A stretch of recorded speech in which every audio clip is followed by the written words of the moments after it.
I want to recap my Paris trip for you guys. I was gonna do it day by day, but that felt kind of like boring. So I'm gonna do my whole Paris trip, and we're gonna do the whole thing. I'm so excited. I'm gonna do another video with my Rome trip because the Europe thing felt a little bit long, but Paris by itself feels great. We flew from Grand Rapids to Chicago to Charles de Gaulle, and it was about 9 hours total. There was like layovers and stuff over there. We left at about 3:30 p.m. Michigan time, and then we got to Paris at 9:20 a.m. the next day. So time change, crying, like it was a blast, okay? On the flight, however, we did not upgrade, okay? So we did United, and United has something called like basic economy, where that's the lowest of the lowest of the smallest of the smallest of the low. So tickets were cheap, yeah, but everything was small, and I'm not small. I'm not small, but we made it work, okay? I got to be on the window the whole time. I tried to sleep a little bit, but genuinely, I was far too excited to be able to shut my eyes and sleep for a good amount. And I had a neck pillow, which I don't know why I buy a neck pillow every time, but I end up hating them and get rid of them. So I need to just remember not to do that. I did get headphones that are Bluetooth, and they have a little plug where you can plug it into the headphone and then into the TV. So I listened to music on that trying to fall asleep, but in the end I just watched the map of the trip the whole time. So that was my trip. We get to Paris, and one thing that's really cool about Paris is taxis and cabs have a flat fee from the airport to certain parts of the city. So we got to just hang out and experience life. It was so fun. After we got to our Airbnb, dropped our stuff off, had some Danishes and some bread, we went to Musée Orsay. I really wanted to go there because they have Monet there, and they also have Starry Night and the lily pads and so many other amazing artists. And then they also have sculptures. It's a smaller museum, but there's so many little rooms, it's actually mind-blowing, okay? Like, I can't believe that we were this close to these paintings. What do you actually mean?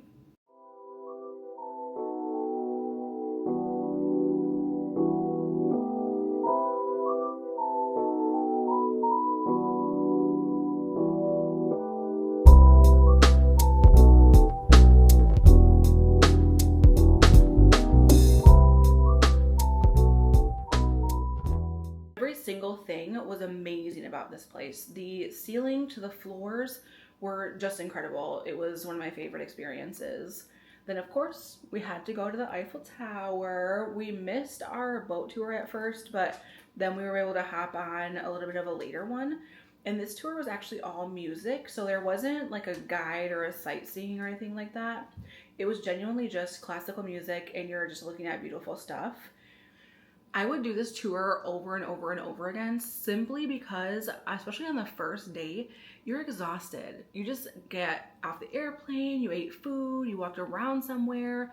You're just living life at that point. Genuinely, I don't even know how I was doing it. So being able to sit and not have to take in any information and just exist was the best Paris introduction that I could have asked for. Plus, we got to walk around the Eiffel Tower. We got to see it sparkle. It was such a cool experience. Genuinely, like, make sure you go at nighttime to the Eiffel Tower so you can see it sparkle, one. And also, it's just a different vibe at nighttime. It really, honestly, is just a different vibe. We were starving because Michigan is 6 hours behind, and we hadn't really ate much besides the pastry. So we tried to go to one of the, like, cute little bar places, and it was shut. The kitchen was shut down, so the cute waiter made us a little charcuterie board. It was so nice of him, genuinely, and it was so good and so fresh. I liked everything except for the pate because there is fish in it, so I couldn't eat that, but I don't know, maybe I don't like that. One thing about, I don't know everywhere else, but one thing about Paris and Italy is iced coffee is not a typical thing there, right? There are hot coffee people, which I love that for them. But I'm a spoiled American, I'm not even gonna lie to you. I'm an iced coffee girly. When I was finally able to get some bomb iced coffee, 100% took advantage. It was delicious, you guys. It was the most amazing iced coffee, and it's a place called O'Sullivan's in Paris, like the center of the town by one of the monuments. It was so good, not to mention the onion soup. I feel weird saying French onion soup because like we're in France, but the French onion soup there, I've never experienced soup like that in my entire life. I will dream about that soup till I die. Oh my gosh, I don't think I could even recreate it, you guys. It was so good. Really good. It's really good.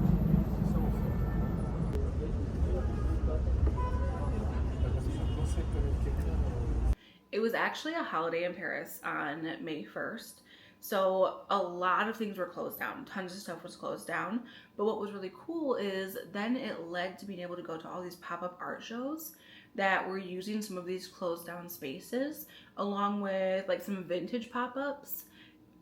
This was probably my favorite day, mainly because these are things that I never would have been able to see because I'm not in the Paris art scene, you know? I'm not a local there. I wouldn't have been able to find these things had they been pop-ups anywhere else, but because everything else was closed, when we walked around, we were able to find like the things that were open. They were being a lot more public about them.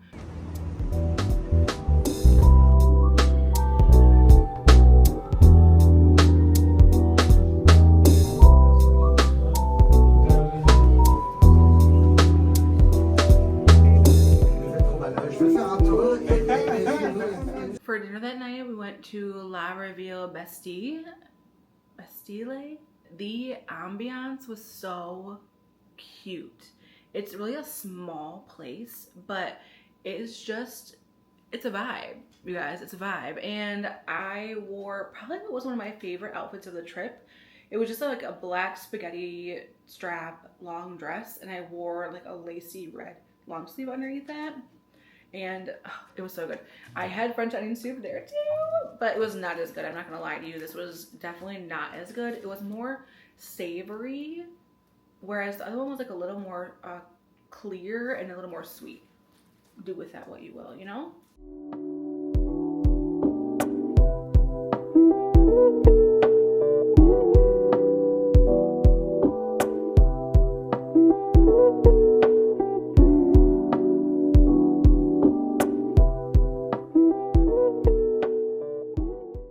Big proponent on walking around and seeing what's around where you're at locally versus just making stops. Exploring is really important to me no matter where I am, whether that's local or in a different country. So I was able to walk around our Airbnb and see the market and see all the cute stuff. I had a little breakfast, and then we kind of got ready because we were going to the catacombs. They had just opened back up, actually. What's really interesting is they built these walls out of the long bones and the skulls. And so they have this like wall section, and then behind the wall, they just throw all the other bones in like piles to like fill up that space. But they make these patterns and they have these quote unquote tombstones. But in the catacombs, the whole tour is an audio tour. So you have on the little things and everyone's going through the same thing, but it kind of tracks where you are to know what to tell you about. And so there's little stories along the way. And the person telling it's like that they're a miner from the catacombs. It was so touching. I cried actually multiple times during this tour because it's just so crazy to think that this is a real thing. But it was also so beautiful to look at the same time. But if you're creeped out easily, I don't know if I suggest it. But it was still really, really fun. We ended up that night doing our big dinner. So we wanted to do a fancy dinner in both places. This one I had found because a lot of places in Paris you have to make reservations, but they don't just accept you all the time. You have to put in your stuff and then they let you know if it's confirmed or not. You never know what you're gonna get, babes. And we didn't get confirmed for our first choice, so I was like, well, let's look for somewhere. And so our first night in Paris, I found this place. Oh my gosh, you guys, it was so cool. This place was Mondaine de Parisot, and it's dinner and a show. It's incredibly fancy. It's pretty expensive, I'm not gonna lie to you, but I thought the show was gonna be 20 minutes, 30 minutes max. I think they performed for literally an hour. We did the 10:30 p.m. reservation and they came on about 11:15. So we had gotten our appetizer and then we were in the middle of our food pretty much as they were performing. It was the best experience. Genuinely, I would do it again. I would do it again. It was so fun. I really liked the tables. They have this giant melted candle that's just like waxing as it goes. And I just found that to be so fun in the end.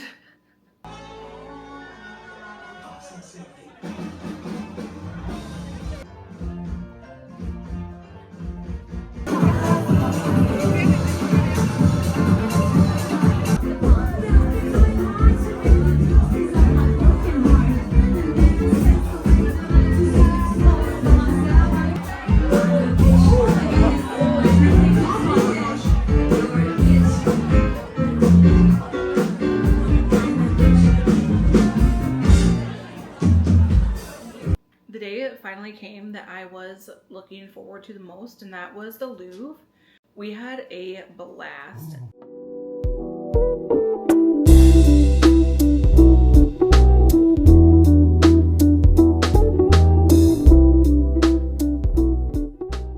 I also can't believe how small the Mona Lisa painting is because we got to see it. We did like the first reservation of the morning. We shot our butts straight up to Mona Lisa. Okay, we were gonna see that quick before the crowd came in, and we did. Honestly, it worked out as planned. This whole trip worked out in my favor. I will not even lie to you. I don't know how it happened. But the Mona Lisa is small. I was genuinely so surprised. I thought the Mona Lisa was gonna be like a big painting. Nope. She's a tiny girl. She is quaint. She is petite. But I got to be like 5 feet away from her in real life. And what? That was madness.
Hear a lot about Corette, the hot chocolate place, but I really wanted to go somewhere that had the hot chocolate and not the crazy line and also the crazy expense for the hot chocolate. So we found a place that was not too far away from the Louvre.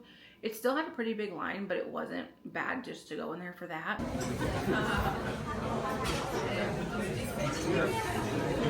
The rest of that day after the Louvre, we ended up walking around doing more pop-up art shows, but there's this place that Kevin really wanted to see called 59 Rivoli. It's a big artist building, and at first I was like, I don't know, I can go, you know, I'm always down for an experience, but it turned out to be so cool, you guys. The staircases alone were something that I couldn't have even imagined in my dreams. Each one was a different painting, and each level had at least 3 to 7 different artist spaces, and they were all doing work while we were there. It was incredible.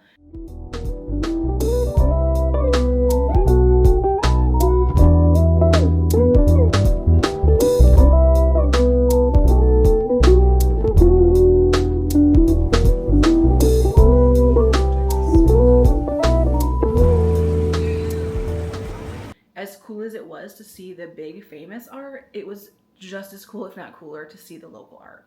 Of course, we had to stop by and see Notre Dame.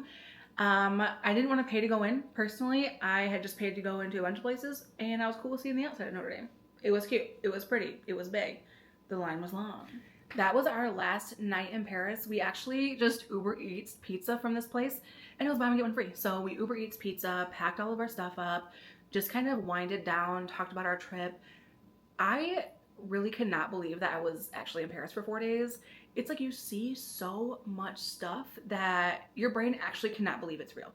And how cool is that I got to see all these things in real life? I'm so blessed. I'm smiled upon by the universe. I'm not even gonna lie to you guys. I'm gonna brag on this because I was able to go to Paris. Somewhere that so many people will never be able to go. It just blows my mind. It genuinely does. So cool. It was so cool. Anyway, I will see you guys next time. I have an Italy vlog coming too. It'll be the same format, the same vibes. I was 4 days in Paris, 4 days in Italy. I can't wait. I'll see you then. Love you.